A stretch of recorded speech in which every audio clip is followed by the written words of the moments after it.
Rob Thompson, Jeff Wilson, global sports strategist over there, live from, well, what's happening in the background now? We start talking and a whole bunch of things, right? It always happens that way.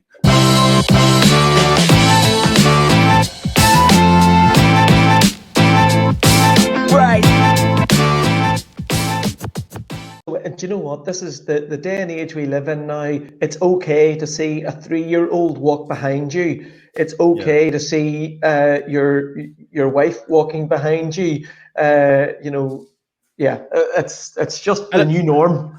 It is. I didn't mean to throw you off when I popped your name up here on your website, so I think I stumbled you. You're like, "What is?" I was like, make sure I spelled everything right, will you? You're absolutely right. When you put that up, I was like, "That's my website." What's he doing? What's he doing? I know he's all fancy.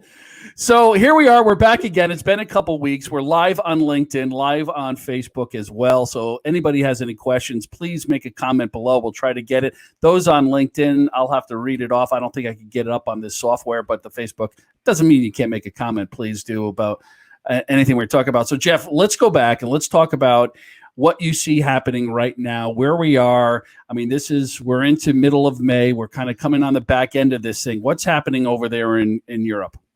Well, what I see within sport, and when I'm talking sport, I'm talking sports organizations. I'm not so much talking about tech companies here, but more the sport.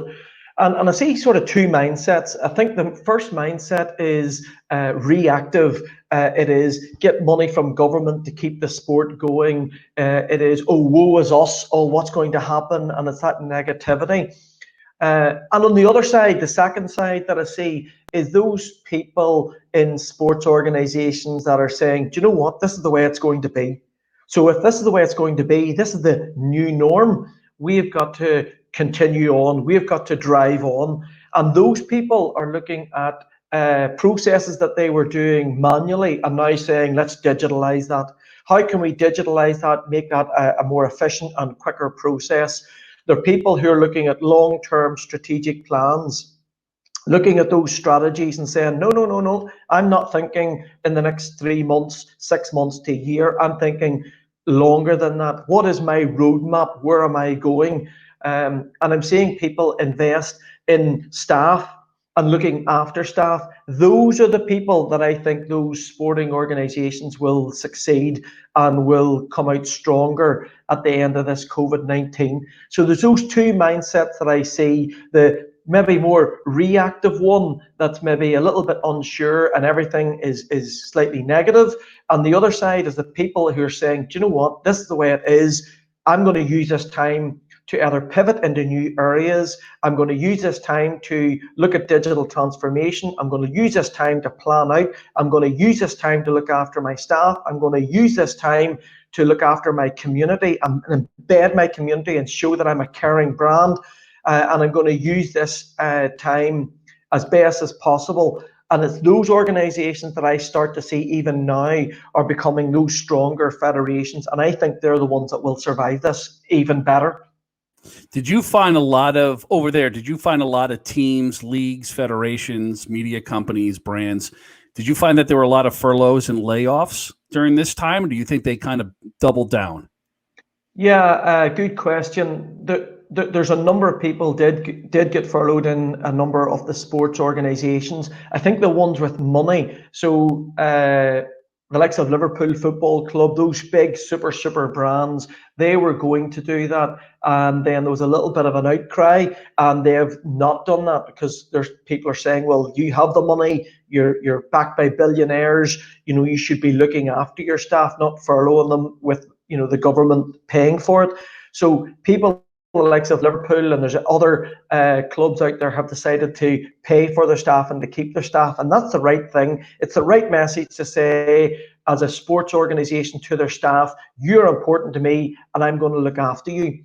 I totally understand that if you have no money and you can't do that, get that. But where possible, if you've got great staff, you should be looking after them and treating them well, let alone your community. But what we are seeing is some of the smaller sports, some of the techs and some of the brands are furloughing just simply because they don't have the funding that would maintain a full-time staff in their sport. And I understand that. I think the issue will be, how do we get them people back? How do we get them the sport back up and running on all of the clubs as quick as possible when it's safe to do so? And I think that's going to be an interesting area to watch over the next number of months. You brought up a good point about the outcry when there was pushback, and that happened here obviously as well, with a lot of these teams that just furloughed or they were tapping into the government money. And I think the question for me, it's not even a question, it's a statement, is what happened to the last 10 years when the economy was doing great and there was record profits from the airlines, from the fuel companies, from major businesses, global businesses that were in the billions of dollars of profit. The economy definitely stood still for the last 3 months. But does that require them to then tap into, the government money? And what happened to all the billions that you made? Did you not save? What did you do with all that money? And, and at this point right now, what are you saying to your shareholders, and what are you saying to your staff that you were good for me when I was making money? Now that we're not making money, we're going to come back at some point, but aren't you going to reinvest in the people that help you get there? So that's a little bit of a challenge. Yeah, no, I think you're right. I think those organizations that reinvested those profits into digitalization, into staff training, and all of that, they're the ones that are stronger today. And you can start to see that coming through. So I think it's those organizations. I think the call out there is reinvest. And if you are making profit, yes, a percentage will go to the shareholders, the stakeholders, the owners, but a percentage must be reinvested into the organization, and not necessarily as on the athlete side, but on the whole organization, that digital transformation, bringing in tech companies, making themselves more lean, etc., etc. But for me, this is a time whenever sports clubs, sports franchises, sports organizations, they need to show their human heart. Now, what do I mean by that? Without the fans, without that community, they're they're not as strong. And you can see that whenever some recent with the Bundesliga have just come back, and there's a real miss of the fans, and people are starting to see that. This is the time that the club needs to go out to the community and for the community in with the club. So how do they make it a club or a team or a federation or a franchise really embed themselves in the community? And you can see that through many fantastic sports organizations across the world doing that. And what they're doing is they're building their relationships, they're building their community, and they're saying to their community, we're coming alongside you. And that, without doubt, is the right thing to do at this time. I saw, and I don't know where, maybe front office sports, but I saw this German Premier League team, and I don't know I would assume the first division, but they went out and they sold cardboard cutouts of their fans. I don't know if you saw that. And they sold cardboard cutouts of their season ticket holders. So the actual person picture is now in place of where their seat was. And they sold out. It was like $20, and it looks unbelievable. I mean, do you know? Could you talk about that a little bit? Yeah, it's one of the Bundesliga clubs, and I think that has been really interesting because people are starting to be innovative, and they're starting to think that little bit different in terms of how they engage fans. For many people, like for example baseball, they're going to miss revenue that is game day or match day. That's the ticketing, the merchandising, the food and beverage, the VIP. So now's the time when something like this happens, is when those executives really earn their money's worth. That's whenever they've got to really think, what can they do to engage their fans in a greater way? And I think you've got to engage your fans, not look for the money, because to me, if you engage your fans and grow your community and grow your brand worth with your fans, then the money will follow.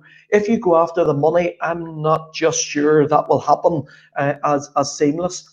So the likes of these that we're seeing, there's another one in Denmark, and it was a drive-in. So basically, what you do is you took your car, like an old-time drive-in movie. There was a big screen outside the stadium, and you watched the game outside the stadium in your car.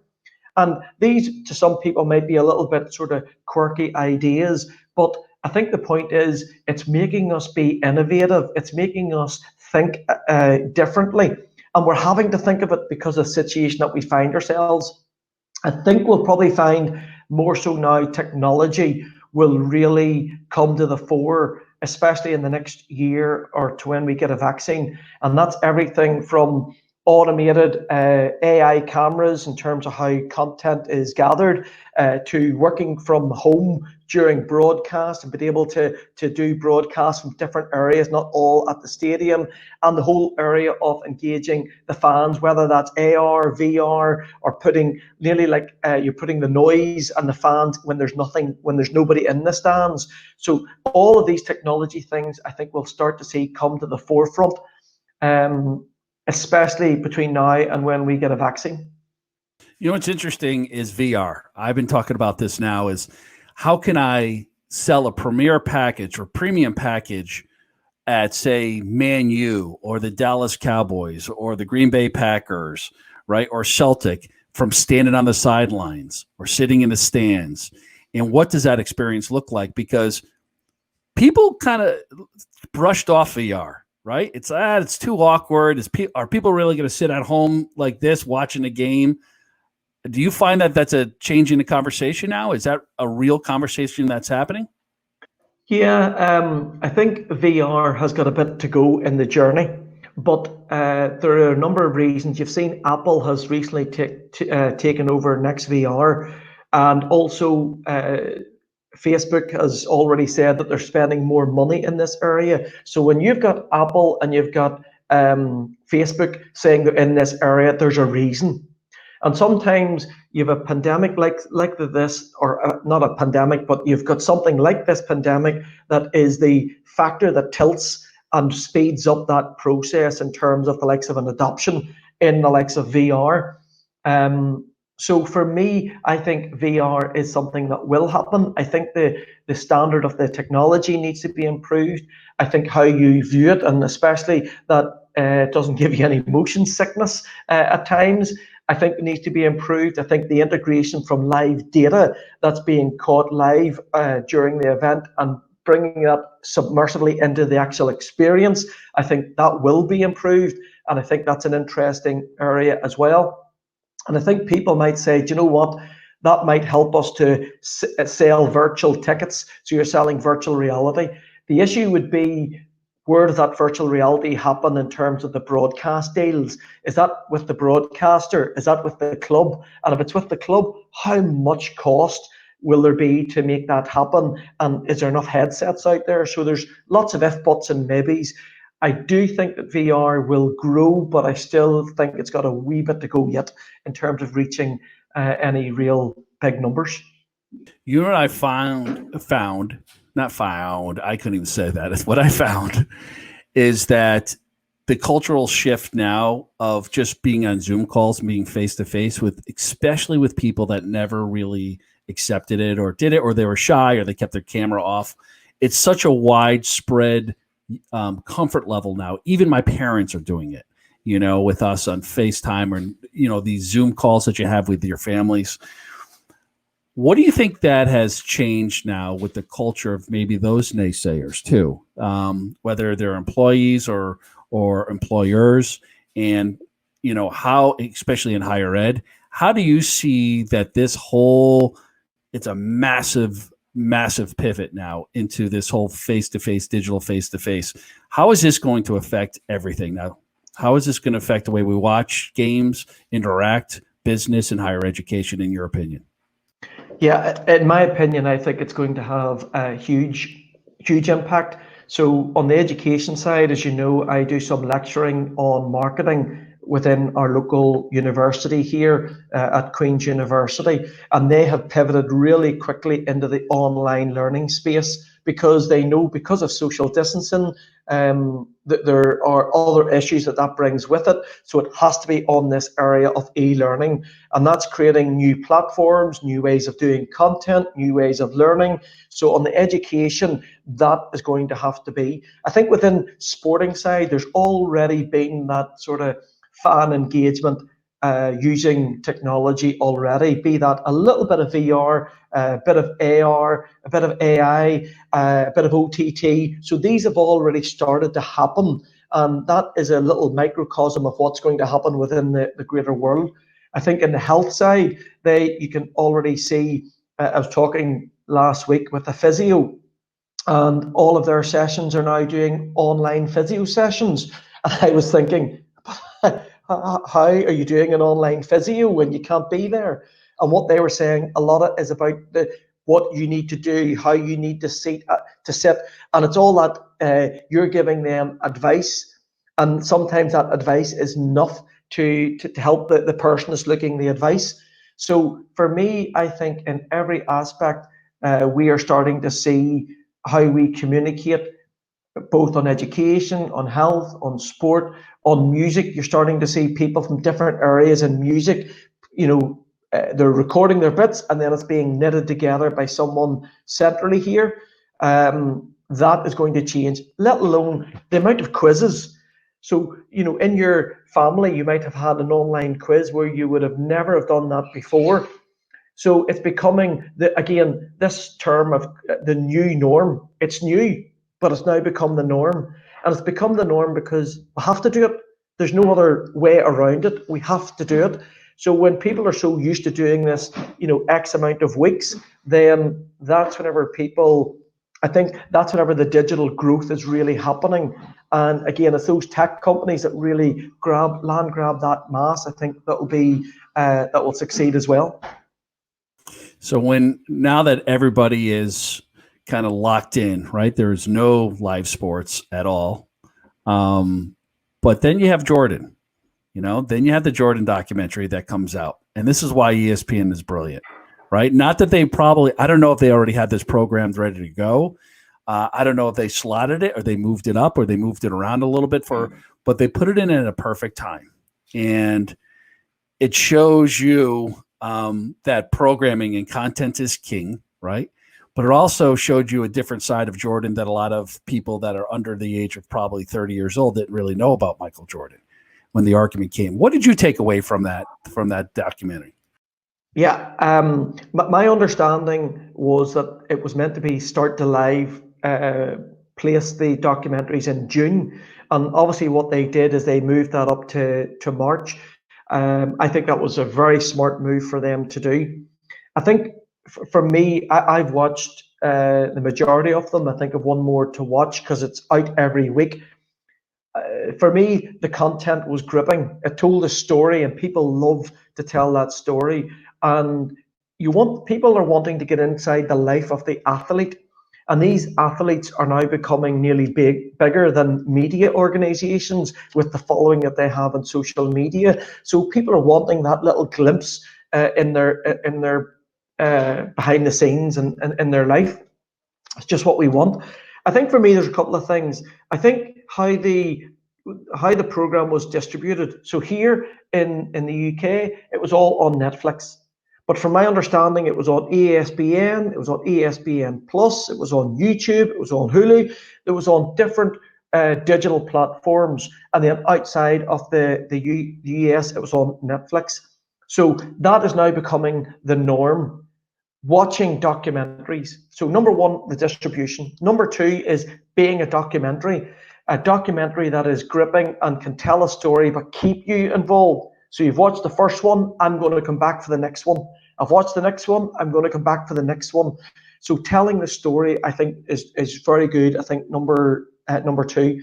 I think the content that they used was really good as number three. So they used a mixture of archive footage, a mixture of players that played in that Chicago Bulls team and other teams. They used Michael Jordan himself nowadays, who's able to look back. But they used also other famous people like Justin Timberlake and also the likes of Barack Obama. So all of those famous people, and it just gave a different angle to the content. And I think, for me, if I look at those things and that sort of fourth area of athletes being almost the broadcaster.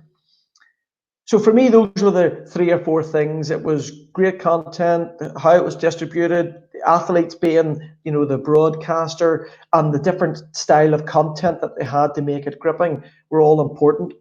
I think if we take away from that, I would say when you looked at the whole documentary, there was a relentless of winning. So I'm now taking it away from just focusing on Jordan. There was a relentless, I've got to win at everything. And that his willingness and his drive to win, I think, really came along strong. And I think the other thing that hit me, he probably was one of the first, okay, the Olympics might have been, but he was one of the real first athletes that really got the whole space of commercializing himself. He is a brand, and he has created that brand the way Cristiano Ronaldo has done as well. And those brands are now nearly as big as the clubs, and that's an interesting space too. There's a bunch of things in this. Number one, if you look at how the Walt Disney Company handles their franchises, there's certainly a page to learn for teams. And that's how they repurpose their franchises. And their franchises have always started with their movies, which is their core, right? That's their core. And that then became a theme park. And that then became Broadway shows. And that then became merchandise and cruise ships and blah, blah, blah. So if you look at the Jordan brand is the first professional brand that not only became really a merchandise brand, but it became the content developer, that he was able to spit off. And if you look at a team and all the stories that they have, which are the players, the administrators, the people that belong to the history of the team, if they take a page out of how Disney has created franchises out of their brands, and their brands are their movies, the team's brands are their players.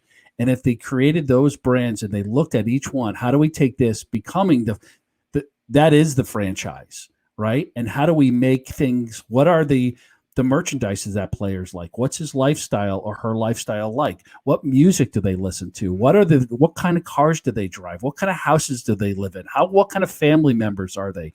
Right? And you extend those brands out deeper and further for people who will consume, buy, and are engaged in it.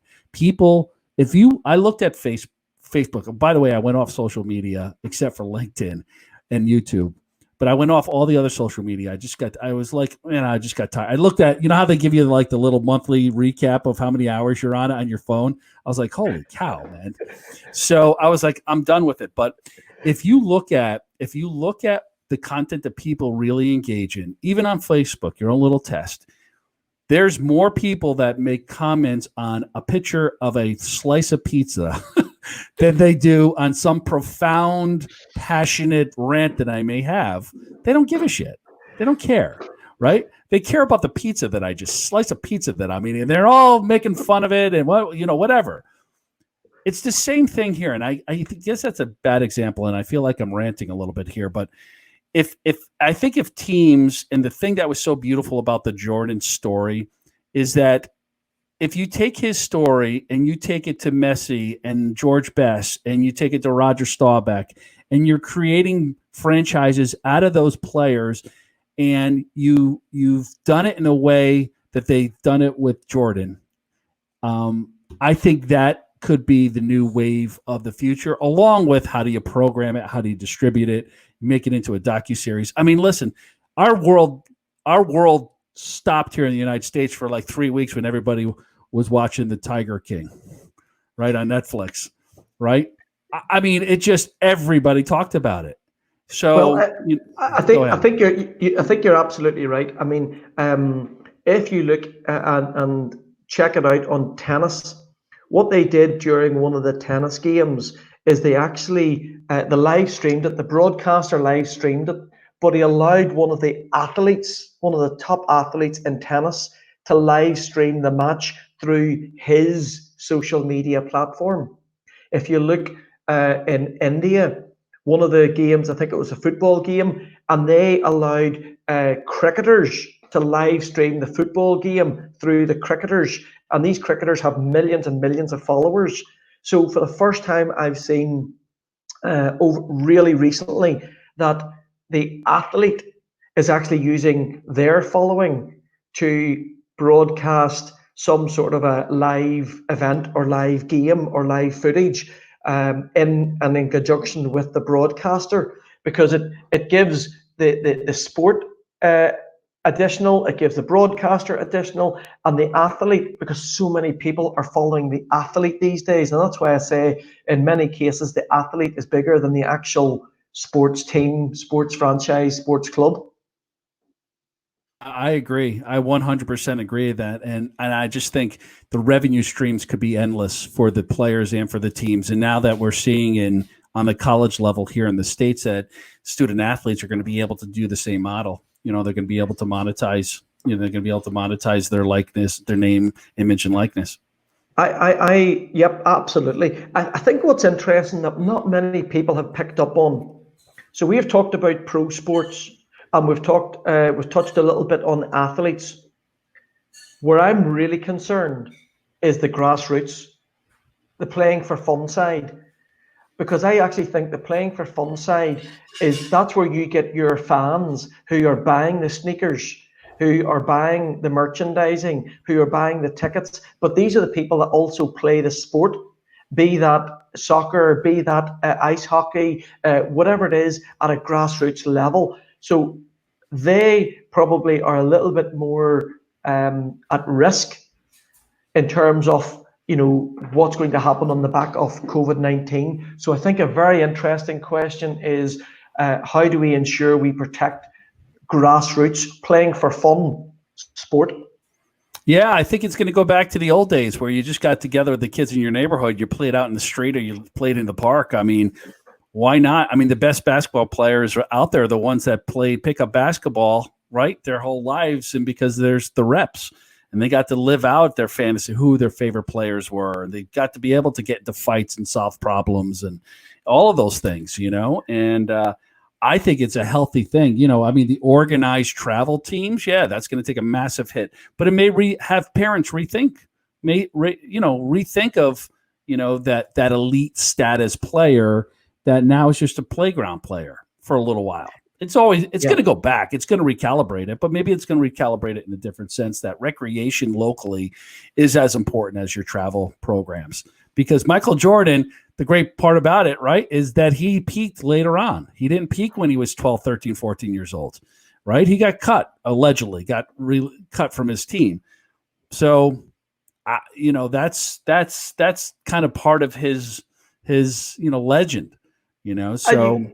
You're right, and him and his brother, they played for hours. Him and the brother, very competitive, and playing at that, I would call it street sports. So whether that's street soccer, street basketball, if through this pandemic there is more of that once we're finished. Now, obviously, I want to put a big caveat. There's also social, but whether that's just single shooting, whether it is shooting into a goal rather than complete competitive side, if that brings families together and communities together, well then that's great.